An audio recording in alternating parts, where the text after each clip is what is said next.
Hello, I'm the Nostalgia Critic. I remember it so you don't have to. Well, an overwhelming amount of viewers have made it clear that there are two films that put the sin in cinematic shitmongering that I must address. Street Fighter and Mortal Kombat. And God can't tell you how much I don't want to review these suckers. If someone gave me a choice between sitting through these movies again and being crucified, I'd say, grab the nail gun! I hear there's a lumber sale at Home Depot's! Both of these movies are based on the best fighting games that ever hit the arcades. Street Fighter 2 for its speed and gameplay, and Mortal Kombat for its violence and gore. But luckily, all that violence and gore had absolutely no disturbing side effects on our decent childhoods. I'm sorry, I have to do that every 12 minutes. Now, both of these movies came out around the same time, so we got a double dose of disappointment that summer.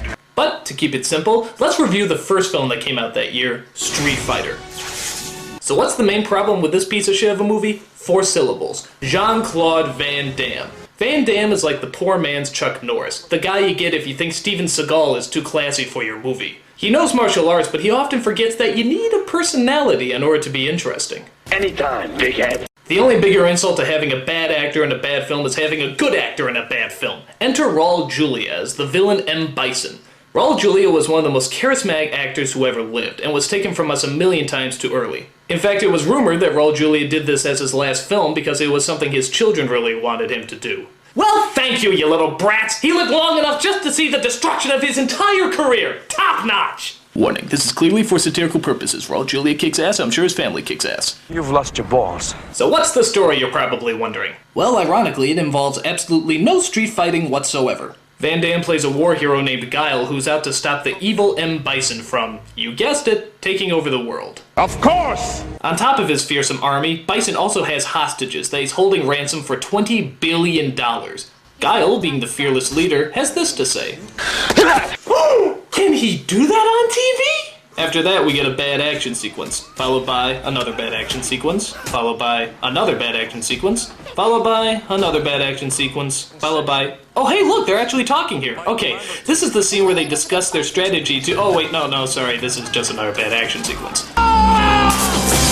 Guile's accompanied by 3 other fighters, Chun-Li, Balrog, and Honda. They represent some sort of journalistic secret agent fighting squad who are also out to take on M. Bison. Now that's just violating nonpartisan reporting.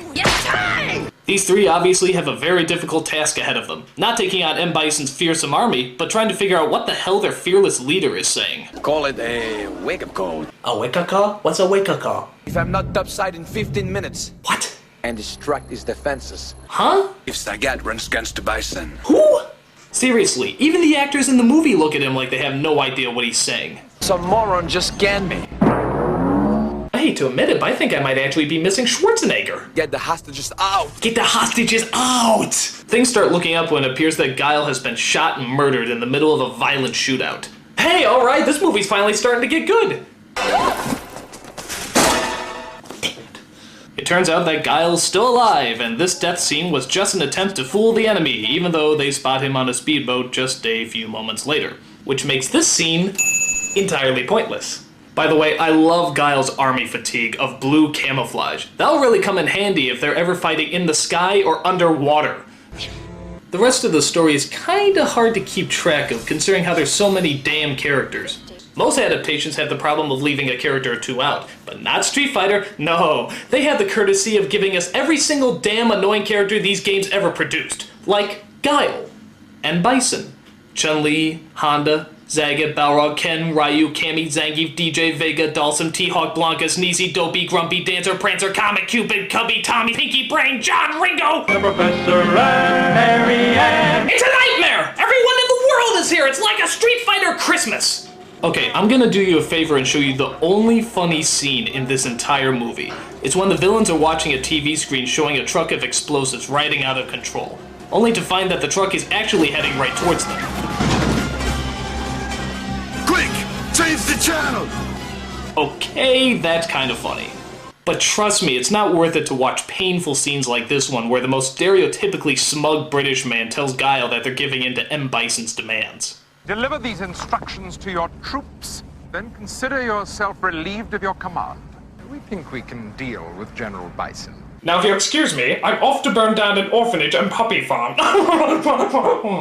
Then Guile delivers a speech that even George W. would find epically ridiculous. Our superiors say the war is cancelled. We can all go home.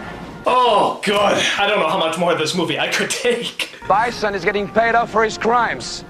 And our friends who have died here. But we can all go home. Yes, very tragic. I got things to do, so I'm just... Meanwhile, ideals like peace, freedom, and justice, they get packed up. But we can all go home. Well, we would if you would stop yapping your trap. Well, I'm not going home. No, don't do this to me, Van Damme. You said I could go home. I'm gonna get on my boat, and I'm going to kick that son of a bitch Bison's ass. Heart of a poet. Now, who wants to go home? And who wants to go with me? No! One subplot out of the billions going on here involves Guile's friend Blanca, who's transformed into a mix between the Hulk and one of those cavemen you see from the Geico commercials. You're joking. This is done by a scientist named Dalsum, who's just a dead ringer for the Dalsum in the video game. Can you tell the difference? I sure can't. Actually, one of the strangest parts of the movie involves his appearance. The last time we see him, he looks like this, and then the next time we see him, he looks like this. What the hell happened? One minute he looks like a scientist, the next he looks like the bald guy from 300. And the movie never tells us why. Did he just bloom into a Yogi Indian warrior? Was he on his way to a Queequeg costume party? I mean, it makes no sense. Why? So after an onslaught of bad lines and lame action scenes, we finally get to the showdown between Guile and M. Bison. Granted, Bison's army is totally outnumbered and all they have to do is shoot him in order to end this stupid war, but nope, Guile wants to risk thousands of lives so he can show off his cool hand-to-hand combat moves. Okay. A 30-year-old heavyweight takes on a 50-year-old dictator? Gee, I wonder who's gonna win. What a shock. At some point, Bison regenerates himself and is able to levitate throughout the room. So he flies up into the air and hits Guile straight on. And then, after that, he flies up into the air and hits Guile straight on. But then he has the brilliant strategy of flying up in the air and hitting Guile straight on. I think finally the 12th time he does this, Guile gets an idea. Maybe he should hit him.